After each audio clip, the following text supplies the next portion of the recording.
¿Cómo andan? ¿Cómo les va? Qué bueno que seguir compartiendo la palabra de Dios con todos ustedes. Esta vez tengo algo muy interesante, como las otras veces también, siempre es interesante, pero tengo algo muy interesante esta vez para compartir con ustedes. Te animo a que vayas rápidamente a Hechos. Si tienes tu Biblia cerca ahí, voy a leer la Reina Valera 60 una vez más. Tienes diferentes versiones, la NBI, lenguaje actual, Dios habla hoy, de las Américas, hay un montón, pero yo voy a leer la Reina Valera 60 en Hechos, capítulo 21, versículo 35. Vamos a hablar de algo muy interesante, que son las herramientas que Dios nos da para predicar la palabra y las herramientas que nos da para poder adorar a Dios, poder acercarnos a Dios. Hay diferentes herramientas que existieron en la Biblia y hoy en día tenemos otras herramientas que nosotros podemos utilizar y deberíamos utilizarlas y tenemos que utilizarlas. Y de eso vamos a hablar, de ser personas que estén actualizadas, personas que estén renovadas para poder predicar a esta generación. Hechos capítulo 21, versículo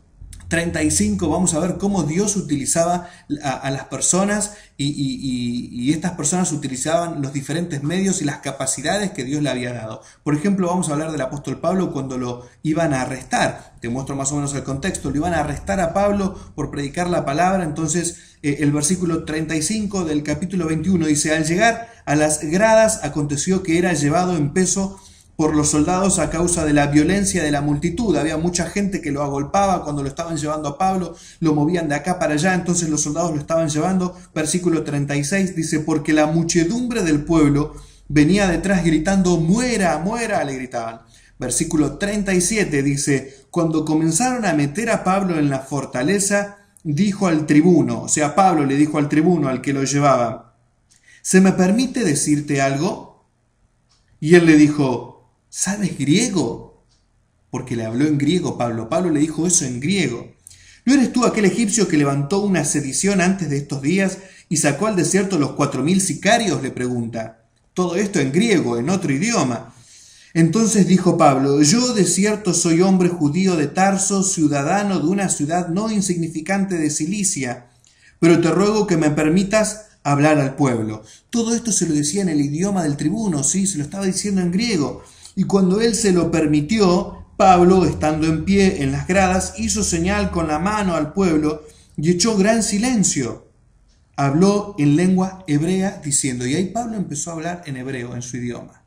Qué tremendo y qué impactante. Ahí me está diciendo que Pablo era una persona instruida, Pablo era una persona sumamente capacitada y era una persona que Dios había elegido, que Jesucristo había elegido para predicar la palabra. ¿Qué me demuestra? Que el Señor quería excelencia, quería utilizar personas preparadas para poder predicar la palabra. El Señor estaba utilizando algo de Pablo, que era una persona muy inteligente que podía hablar varios idiomas. Qué tremendo, porque cuando lo llevan delante del tribuno, ahí en el soldado, Pablo le empieza a hablar en griego. Después, cuando tiene que hablar a la muchedumbre, que eran judíos, dice, bueno, acá les hablo, y le empieza a hablar en hebreo. Y lo hablaba muy bien porque la gente le entendía en forma excelente y porque él había sido instruido desde muy chico en los diferentes idiomas. Qué tremendo que es esto, cómo eso Pablo lo utiliza para alabar y adorar a Dios, predicando su palabra y llevando su mensaje en diferentes idiomas. Otra parte interesante que vemos la vamos a ver en Lucas. Si tenés tu Biblia, anda corriendo ahí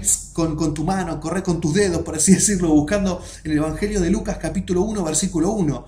Es tremendo lo que nos escribe Lucas. Según aquellos que estudiaron, dicen que Lucas era médico. Qué interesante que es esto, porque cada uno de los 4 evangelios tiene una perspectiva diferente de los milagros de Jesús y de lo que Jesús hizo acá en la tierra.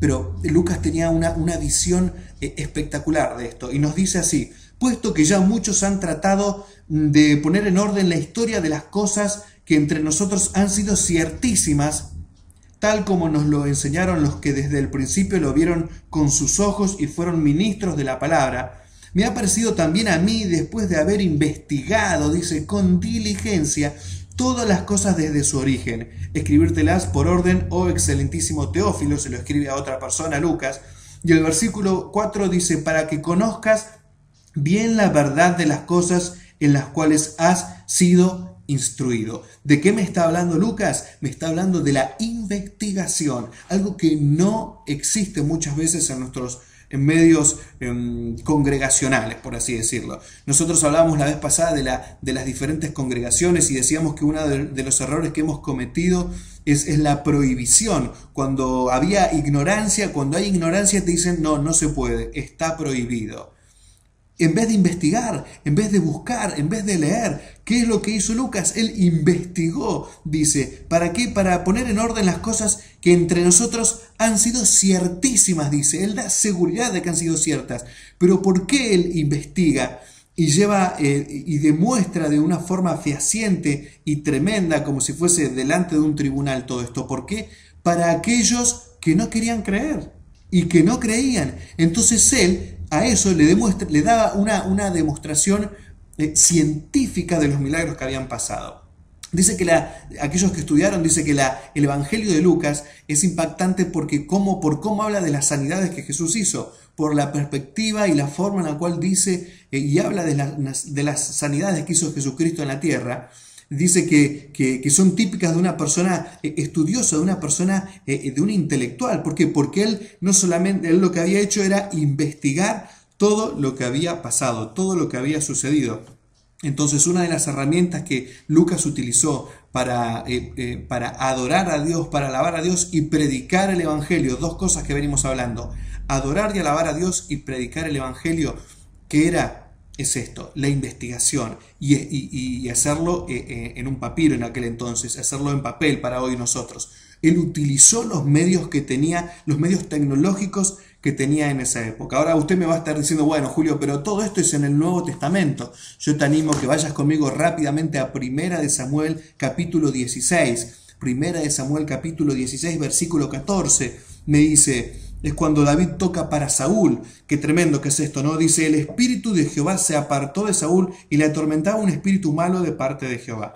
Saúl era el rey, había desobedecido, había un espíritu malo que lo perseguía, que lo tenía mal. Entonces, ¿qué pasa? Dice, y los criados de Saúl le dijeron, he aquí ahora un espíritu malo de parte de Dios te atormenta. Diga pues nuestro Señor a tus siervos que están delante de ti que busquen a alguno que sepa tocar el arpa para que cuando esté sobre ti el espíritu malo de parte de Dios, él toque con su mano y tengas alivio.